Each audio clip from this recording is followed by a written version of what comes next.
noite, meus queridos. Sou o pastor Paulo Davi e começamos aqui o programa Poder da Fé, um programa da Igreja de Cristo Pentecostal no Brasil. E hoje temos aqui um convidado especial, que é um irmão em Cristo, que tem um testemunho tremendo. E eu gostaria de deixar um versículo para vocês. E dentro deste versículo nós vamos estar falando o que é que Deus fez na vida do Marcelo. Em Lucas 1:37 diz: porque para Deus nada é impossível.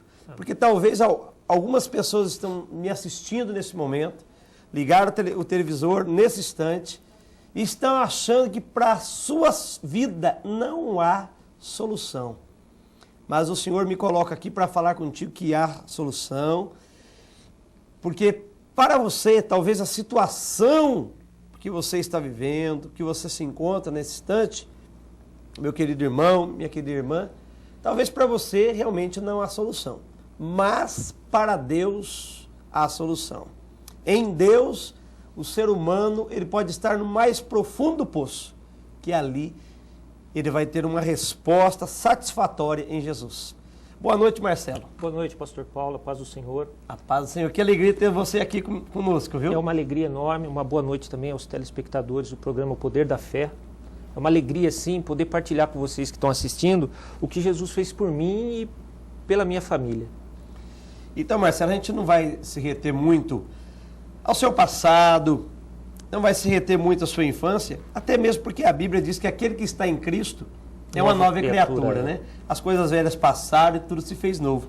Mas vamos iniciar a nossa conversa para mostrar para os telespectadores a maneira como que você veio para Deus, como você veio para Jesus, que foi um trabalhar de Deus muito bonito, né? Maravilhoso. O que aconteceu logo no princípio para você vir até Jesus Cristo? Bom, como o pastor acabou de mencionar, eu não gostaria realmente assim de mencionar nada sobre o meu passado para não magoar pessoas que eu amo e não correr o risco de atrapalhar o agir de Deus na vida dessas pessoas. Porque o homem não pode querer atrapalhar Deus. Deus é tremendo, né? E o que ele fez por mim foi o meu caso particular. Deus ele tem uma maneira assim variada de lidar com as pessoas. Cada um tem o seu encontro pessoal com ele. O que eu posso dizer é que quando eu cheguei na igreja, eu estava no meio de um grande transtorno assim psicológico. Eu havia 3 dias, né, que eu já estava na rua como indigente. Foi uma série de fracassos que eu tive na minha vida. Um dia antes de ir para a igreja, eu havia tomado a decisão de sair da cidade. A minha família é uma família tradicional aqui. Eu era membro assim da religião católica, sim. Eu era muito engajado em encontro de casais com Cristo, renovação carismática. E por não me encontrar, eu era como uma ovelha negra lá no meio. Parece que nada eu conseguia me ajustar. Eu resolvi deixar a cidade. Não consegui pegar nem carona para fora de Araras. E aí as privações de sono, de fome, eu não dormia, não me alimentava, nem água eu tomava, né? Começou a mexer muito com a minha mente. E eu entrei nesse transtorno psicótico. No domingo, dia 27 de maio, eu estava vagando, né, pelas ruas ali do centro e eu entrei no santuário da Igreja de Cristo Pentecostal, ali na rua Barão de Arari, 625. Né? É importante dizer que eu nunca tinha ouvido falar dessa igreja, desse ministério. E eu até confesso para o senhor que, como católico, apesar de às vezes não me ajustar e criar até confusões lá com os amigos, eu era contra mudar de religião. Eu dizia que religião não é alfaiataria. Você não tem que procurar uma onde você se ajuste, você que tem que se ajustar. Então eu tinha uma reserva muito grande contra a mudar de religião. Eu entrei ali no santuário do centro apenas para procurar abrigo. Apesar da minha aparência, né, eu estava maltrapilho, estava até cheirando mal, tem que admitir, 2 dias, 3 na rua, né? 3 dias, já fazia 3 dias que você não tomava banho, é isso? Eu estava na rua. Há 2 dias, pelo menos, eu estava sem banho e sem alimentação.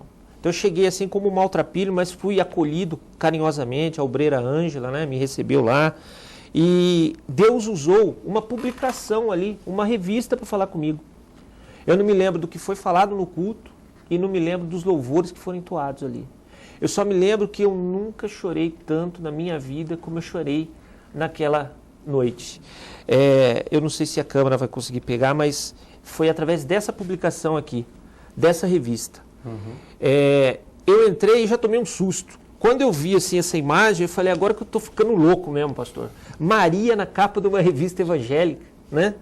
Eu associei essa silhueta, esse fundo azul, à imagem de Maria. E nós estávamos em maio, eu como católico estava no mês de Maria, né? Que a Igreja Católica celebra. E eu comecei a ler as frases em negro. O que vai acontecer, a vida é muito chata, ninguém gosta de mim. E cada frase parecia que tinha sido escrita para mim. Eu estava vivendo aquelas situações. E eu chorava assim compulsivamente. Quando eu comecei a ler as letras aqui em amarelo, eu cheguei até a palavra insuficiência. E aí eu partilhei com o meu amigo, o Leveguin, né? Ele estava comigo lá, eu conheci ele de fora da igreja. Eu falei, olha, vai acontecer alguma coisa comigo aqui dentro, Deus vai me matar aqui dentro. Porque eu não sei se vai ser uma insuficiência cardíaca, respiratória, eu sei que eu não consigo parar de chorar. Eu já estou há 2, 3 dias aí pela rua, 2 dias sem comer, e vai acontecer alguma coisa. Mas aí eu vi essas 3 frases, olha, não se preocupe, bem feito, e amemos uns aos outros. Eu percebi que o não se preocupe é porque seria para mim a restauração. O bem feito daria dupla interpretação. Pessoas do meu passado iriam dizer, tá vendo? Bem feito. Bem feito. Mas Deus está me dizendo, é bem feito mesmo, sou eu que vou fazer.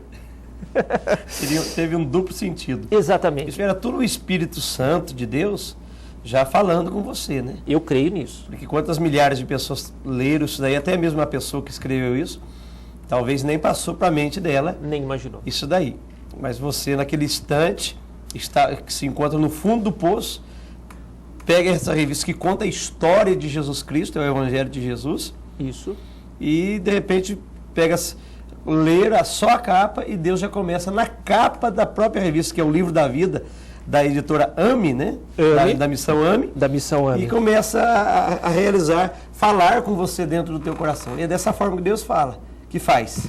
Isso assim é muito marcante mesmo. Eu não vi o que estava dentro depois que eu fui dar conta que é o Evangelho de João, o Evangelho do amor, né?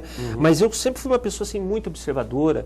Eu toco teclado de ouvido desde os 7 anos, eu desenho. Inclusive o evangelista Paulo César, eu fiz para ele a planta da casa dele, nós estamos orando para que ele consiga edificar a casa dele. Então eu sempre fui atento a detalhes, procuro pelo em ovo. E me chamou a atenção também essa frase, amemos uns aos outros. Quer dizer, seria bem feito por Deus para que cumprisse esse fim, para que a gente pudesse se amar realmente uns aos outros. E aqui na capa, onde está aqui Livro da Vida, né? Eu percebi um detalhe. Falei assim, puxa vida, saem 12 projeções, como se fossem 12 raios desse retângulo. E está invertido aqui em relação ao primeiro livro que eu escrevi. O meu livro era amarelo com detalhe em vermelho. E aqui, o Livro da Vida, o Evangelho de João, o Evangelho do Amor, ele sai invertido.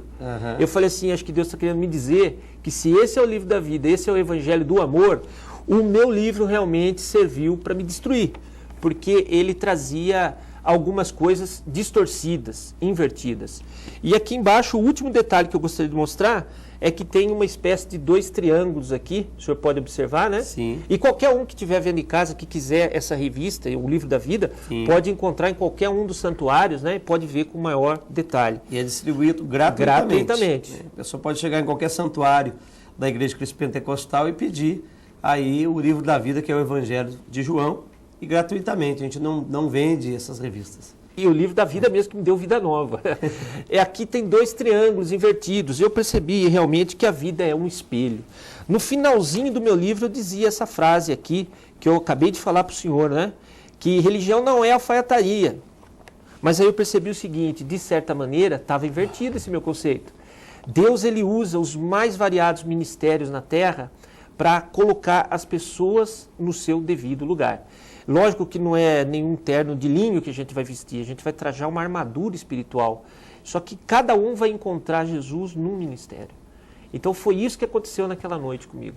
Deus usou o vosso ministério, né, a Igreja de Cristo Pentecostal no Brasil, para começar um trabalho. E, muito emocionado por todas essas constatações, eu saí da igreja naquela noite, eu deixei toda a minha bagagem na igreja, ainda não tinha para onde ir, não sabia o que fazer, mas eu já estava começando a acreditar que Deus restauraria a minha vida. Eu levei uma Bíblia, a mãe do evangelista Paulo César me emprestou uma Bíblia. Olha só, ninguém conhecia você. Não. A não ser o Leveguin, que eu conheço de fora da igreja, ele estava lá também como visitante naquela noite. Eu não ele conhecia. Também era um visitante igual visitante, a você. igual a mim. Mas da igreja mesmo ninguém conhecia. E você ousou pedir uma Bíblia emprestada. E emprestaram a Bíblia da mulher, né? Bíblia da mulher, que até eu saí de lá maltrapilho, mal cheiroso e com uma Bíblia da mulher. Aí que foi o tremendo. Deus me levou para um verdadeiro passeio com ele naquela noite. Eu consegui, assim, ver em todas as coisas ao meu redor sinais de Deus que falavam comigo sobre a minha vida, sobre a restauração que ele ia fazer na minha família, né? Sobre a união que ele ia trazer para a minha família. E lá no final, quando ele falou, tá bom, agora você vai dormir com os seus amigos, né? Falei, acho que ele está querendo dizer que eu vou encontrar alguns indigentes em algum lugar e vou deitar com eles, né? Me para um carro, um primo com quem eu não conversava há mais de ano, um primo que a gente estava de relações rompidas, ele e a namorada já estavam preocupados comigo, minha família não tinha notícias minhas, né? Ele me ofereceu uma posada. Então, ele nem falou comigo, quem foi a porta-voz foi a namorada dele. Um abraço aí ao meu primo e à namorada, né? Se eles estiverem vendo, eles vão saber que é deles que eu estou falando. E olha só que tremendo, eu fui para a pensão, fiquei ali, tomei um belo banho, e na manhã seguinte, quando eu acordei, movido por essa sensação de que eu poderia me reconciliar com minha família, Deus não me havia dito isso, foi a minha cabeça que pensou, né? Uhum. Falei, eu já falei com um primo, vou falar com meus pais e com a minha mãe. Foi o meu erro. Cheguei lá, fui assim, até mal recebido, tivemos uma confusão enorme ali, 2 vizinhas testemunharam, tentaram me consolar, tentaram assim, até tomar um partido a meu favor, né? Uhum. Mas olha só o que aconteceu, não existe rejeição mais dolorosa do que a rejeição de um pai e de uma mãe para um filho. Eu não quero entrar no mérito da questão, quem é o culpado, quem não é o culpado. Eu, depois que eu tive a minha própria filha, é que eu fui entender as 2 dimensões disso. E eu creio o seguinte, a gente não pode, sim, despejar nos filhos nossas frustrações, mas a gente não pode culpar os pais que fazem isso, porque eles também já tiveram os momentos ruins dele, primeiro. Verdade. Mas ali naquela hora, aquela dor, aquela discussão, me levou a um grande transtorno, e eu desci algumas quadras ali até o Lago Municipal, e lá no Lago Municipal, por volta de 11 da manhã, eu pensei em acabar com a minha vida. O policial militar que vinha passando, acredito que alguém tenha visto a minha atitude assim super estranha e tenha chamado a polícia, não sei, não posso confirmar. Mas o fato é que passou um policial militar, o Cabo Roberto, uma pessoa que até conhecia lá do bairro Pedras Preciosas, e ele falou comigo ali, e ele conseguiu me convencer a não fazer aquilo, a não tirar minha própria vida. Para terminar assim, essa primeira parte do testemunho, eu quero dizer para o senhor que eu não tirei a minha vida ali no lago, mas por volta de 10 da noite eu estava correndo descalço, completamente fora de mim, na Anhanguera. Terminei aquela noite do dia 28 de maio. Terminei aquela noite amarrado a uma maca na emergência do Hospital São Luís. Porque à noite você tentou um suicídio então na Anhanguera aqui. Eu acredito que é assim que o inimigo age. Ele não me deixaria tirar minha própria vida. A vida pertence a Deus, não cabe ao homem tirar. Mas ele vai colocando você em situações onde, por exemplo, você vai se privando do sono, vai se privando da comida, da bebida, você vai se enfraquecendo, a morte acaba acontecendo por si própria ali. De repente, talvez ao tentar atravessar de um lado para o outro, eu não sabia nem para onde eu estava indo, eu só queria sumir, talvez eu fosse atropelado. E aí, talvez comentassem que eu me suicidei. Creio que é assim que o inimigo age. Ele não tem o poder de tirar a nossa vida, mas ele vai criando situações onde você vai indo. Então, naquela noite do dia 28 de maio, depois de 3 dias, eu fui rever a minha esposa. E era o 8º aniversário do nosso casamento. Nós nos casamos no dia 28 de maio de 99. E foi assim muito doloroso, foi uma dor assim enorme, mas não teve jeito. Na manhã seguinte, por força dessa desse transtorno psicológico aí, eu precisei de ajuda especializada e fui encaminhado ao hospital psiquiátrico no Saião aqui da cidade de Araras. Então essa é a primeira parte do testemunho que eu queria contar. Muito bem, olha, impressionante o que você passou, né? E como foi o agir de Deus na sua vida. Nós vamos agora a um breve intervalo. Meus queridos, fique aí. Se você está nos assistindo, talvez você conheça algumas pessoas que estão passando também por momentos de crise, momentos difíceis.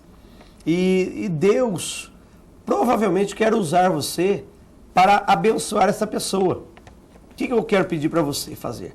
Ligue para alguém e fale, olha, no canal 51, na Rede Opinião, ali está passando o programa de uma igreja onde tem um moço que está contando uma história da vida dele, de como ele teve um encontro com Deus.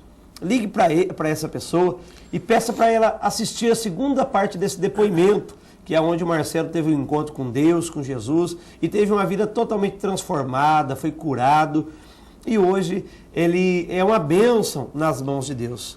Deus há muito a realizar ainda na vida dele, como na minha, mas o Senhor quer começar uma história, talvez na tua vida ou na vida dessa pessoa para quem você agora vai ligar para ouvir esse depoimento. Dentro de um minuto nós voltamos aqui com o programa Poder da Fé.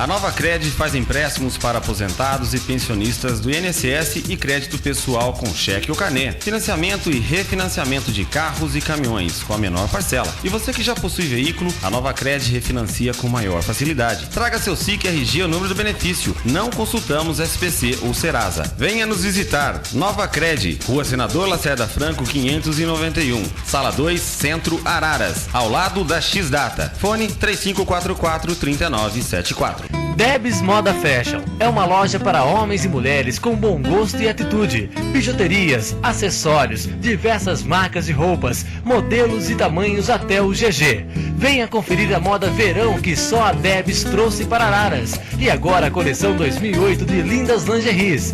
Debs Moda Fashion, Avenida Padre Atílio 409 no Belvedere, em Araras. Telefone 3542-0711. Elegância, charme e estilo, tudo isso você encontra na Patti Moda Cristã, a primeira loja especializada em moda cristã de Araras. Roupas masculinas e femininas para todas as idades, feitas para você que quer ficar elegante sem perder o bom senso. Venha nos conhecer, Patti Moda Cristã, Rua América, número 500. Elegância e fidelidade juntas.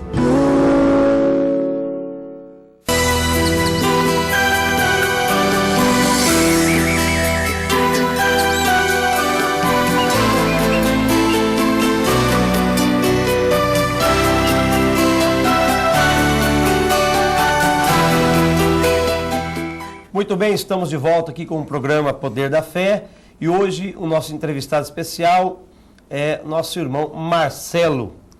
Estamos agora indo para a segunda parte desse depoimento, um depoimento maravilhoso de como Marcelo veio para a Igreja de Cristo Pentecostal no Brasil, teve um encontro ali verdadeiro com Deus, com Jesus.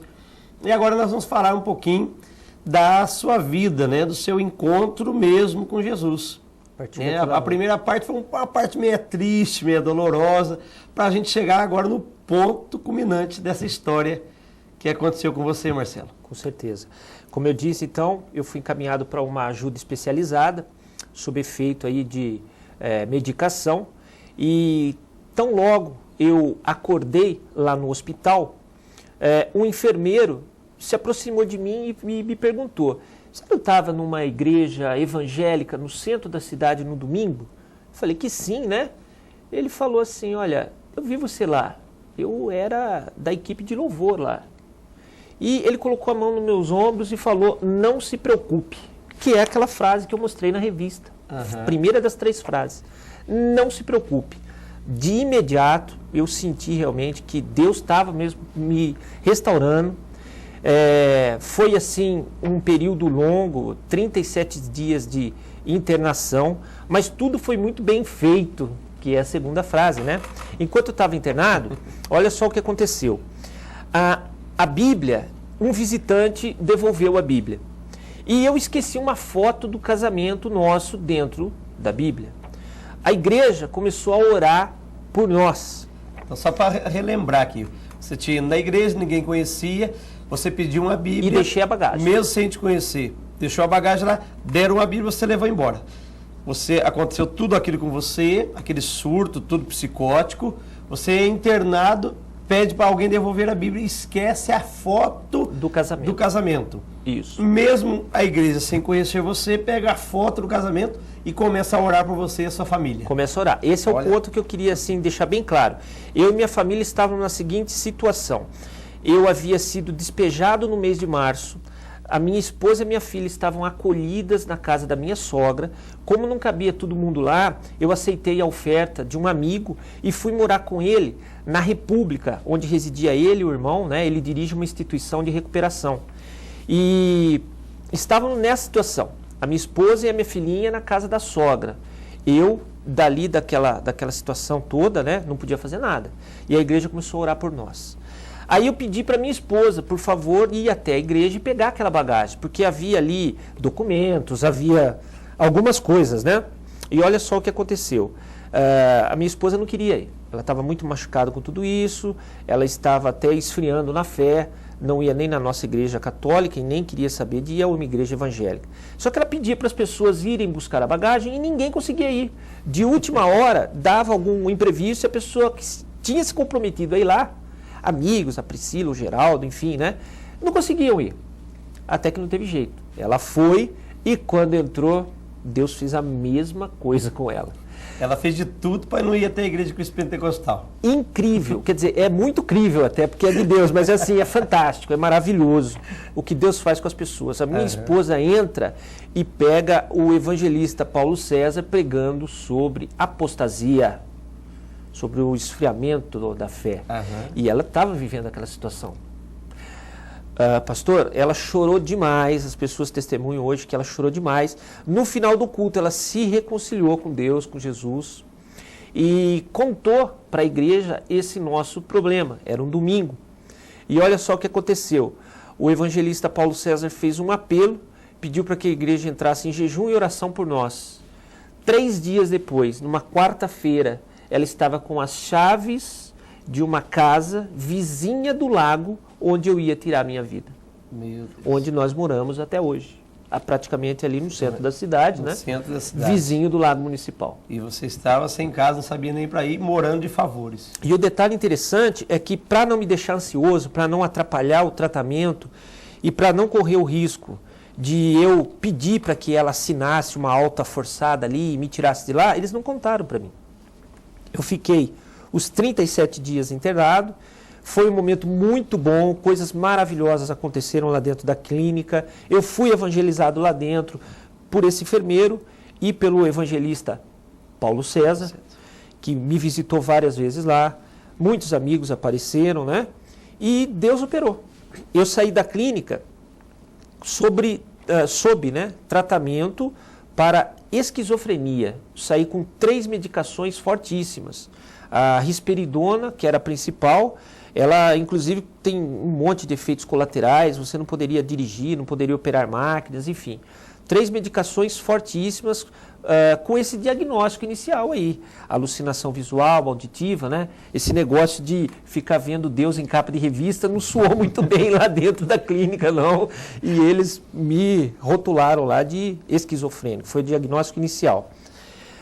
Eu saí da internação no dia 4 de julho, curiosamente é o dia da independência dos Estados Unidos, país de onde partiu a missão que trouxe a ICBB para o Brasil. Isso, da onde trouxe a nossa igreja para o Brasil, a Igreja de Cristo Pentecostal. Então foi no dia 4 de julho de 2007, também foi a nossa independência.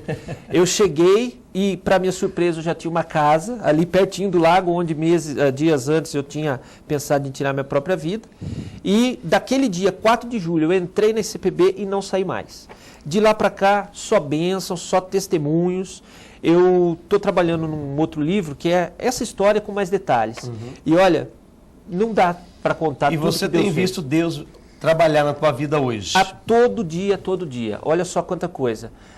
Minha esposa conseguiu a casa, nossa vida se estabilizou. Lógico, temos muitas lutas para enfrentar, eu ainda enfrento esses problemas financeiros, eu não tenho outra fonte de renda a não ser o restante dos livros que me sobraram, né? Então nós temos dívidas ainda para saldar, eu pretendo, tenho confiança em Deus que eu ainda vou fazer isso esse ano. Muitas lutas, mas todo dia Deus tem uma mensagem para nós, todo dia um milagre. Em setembro nós fomos batizados na igreja, aceitamos Jesus como nosso único e suficiente Salvador. Minha esposa, no mês de setembro, assumiu ali a frente da equipe de louvor, que ela sempre cantou na nossa outra religião, e aqui ela se encontrou, está lá no louvor.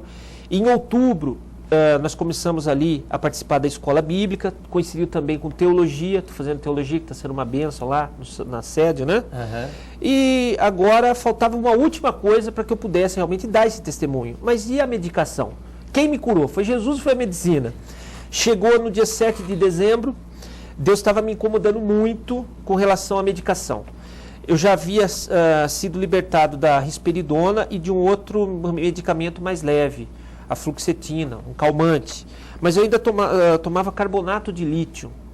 É uma medicação que precisa ser controlada, inclusive com exames de sangue a cada 6 meses.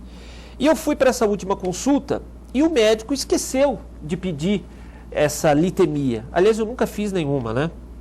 Eu fiquei alguns meses sob tratamento desse medicamento tão poderoso e não tinha nenhum controle. Para o senhor ter uma ideia, lítio é a bateria do nosso celular. É um medicamento assim, tremendo. E o que aconteceu? Eu decidi parar.